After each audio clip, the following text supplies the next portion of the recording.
Ciao a tutti, chissà quante volte vi è capitato di avere un telecomando che non funziona più bene, cambiate le batterie e non funziona lo stesso. Oggi proverò a farvi vedere che tante volte si riesce a recuperarlo spendendo pochissimi euro. Buon video!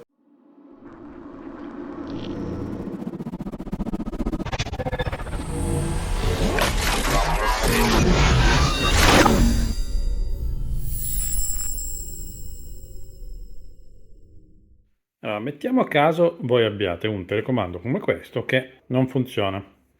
Vedete, ad esempio, questo tasto del power non funziona, non accende, ma non è che ha rotto il telecomando e neanche ci sono le pile scariche, sono nuove.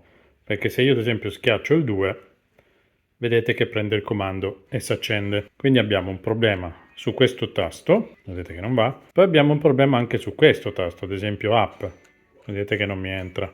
Se schiaccio home il comando l'ha preso. Quindi un telecomando che ha dei problemi con qualche tasto che non funziona. Vediamo cosa si può fare. Quindi operiamo. Prima cosa da fare, togliere le batterie. Poi se avete la fortuna come me di avere un telecomando con le viti, ok, 1, 2, 3, 4, procedete svitandole per aprirlo, ma potrebbe anche essere uno incastro, quindi dovete fare leva e cercare di aprirlo senza romperlo. Rimosse le 4 viti, un buon posto per metterle è proprio il coperchio delle batterie, anche se sotto le viti ci sono comunque degli incastri, quindi bisogna fare leva, aprirlo. Una volta trovati gli incastri si continua a fare il giro fin quando si apre tutto. Questo qua è un attrezzo apposta che si usa anche per aprire i cellulari. Se trovo il link ve lo metto perché questo qua è il migliore che esiste in commercio. È in inox, non si rovina, è molto robusto. È ottimo. Ok, aperto.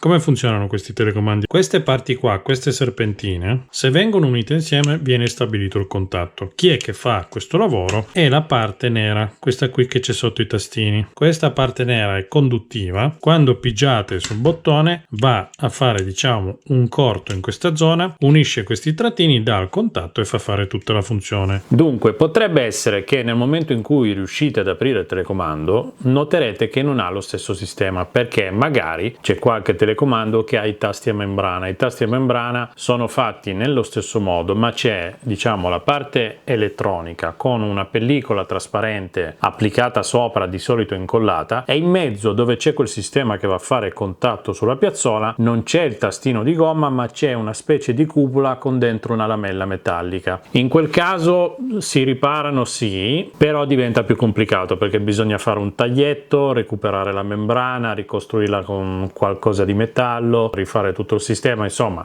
l'ho già fatto, ma è un po' più complicato. I telecomandi per televisione normalmente la maggior parte sono fatti così. L'elettronica che andiamo a rimuovere. Dunque, una prima cosa da fare è dare una bella pulizia e una sgrassata, perché vedete che in controluce potete notare qua che ci sono delle zone che sembrano bagnate. Quello lì è grasso.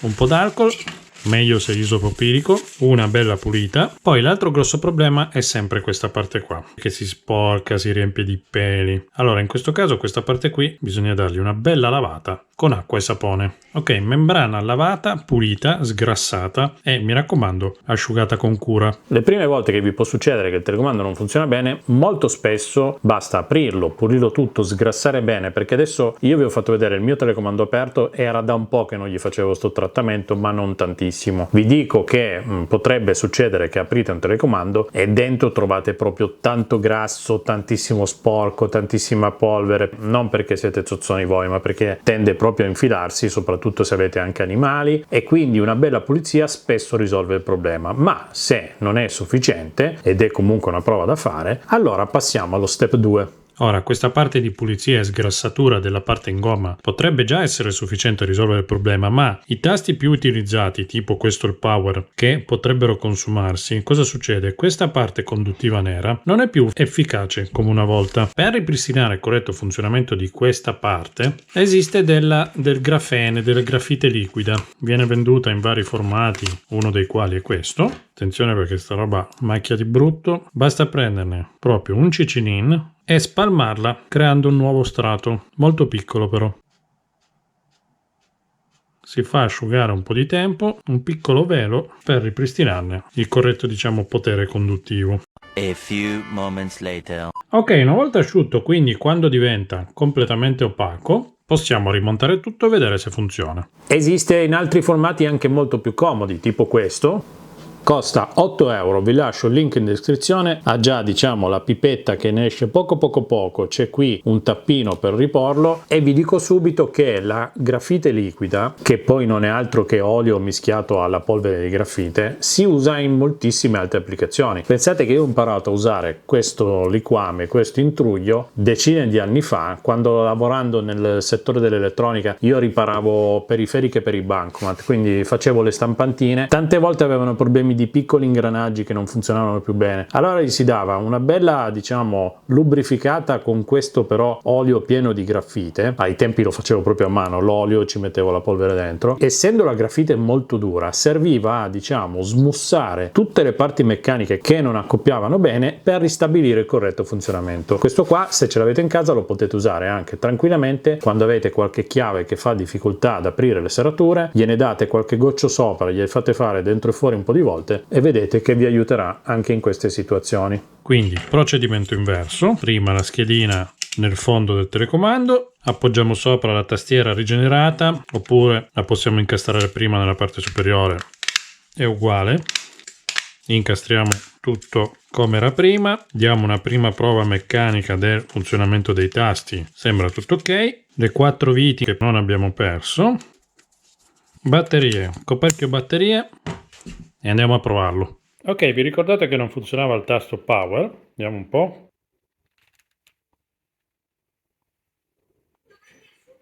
Voilà, non funzionava neanche il tasto app e si sono aperte tutte le app. Possiamo anche spegnere. Missione compiuta. Bene, spero di aver fatto un video utile, sono stato il più veloce possibile. Come vi ho detto durante il video, step 1, prima di comprare il graffite, dategli una bella pulita e magari si ripiglia. Il graffite liquido secondo me è sempre buono da tenere in casa perché vi ho fatto vedere che serve anche per altre cose. Step 2, appunto, ricostruite le piazzole conduttive. Se il video vi è piaciuto un bel like, soprattutto non costa nulla, ve lo dico sempre, iscrivetevi al canale, mi fareste un grosso favore. Noi ci vediamo al prossimo video, alla prossima diretta del giovedì sera. Ciao da Massidattoli!